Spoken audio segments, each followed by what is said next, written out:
beef pares ang cravings natin for today. Pero dahil wala kaming stock na beef, tupa ang meron kami. So napakalamig sa labas, ayan yung view namin. Kaya naisipan ng aking asawa na magluto ng beef pares. So hindi siya beef pares. Tatawagan natin siya na tupares. Tupa pares. Ayan. So minekos-mekos na lang niya ang bawang, sibuyas at luya. At sinunod niya yung laurel dahil wala kami nung star anise. Kaya sinet aside din namin to. So pinakuluan lang niya. So pinagpatuloy lang niyang igisa ito. Ayan, hanggang sa magdagdag siya ng paminta and lalagay na niya yung lamb or tupa. Ayan, so upang pakuluan ito. So minekos-mekos muna. Ayan na. Ang sarap ng amoy. Sobrang kaamoy talaga siya ng baka. In terms naman sa kanyang lasa ay pareho lang naman. Same lang siya. Walang kaibahan sa beef pares.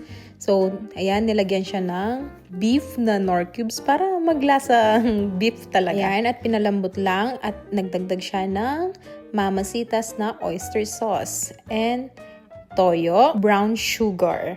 So, minekos-mekos niya at nag-start na siyang maghalo ng cornstarch or yun yung pampalapot natin sa pares natin.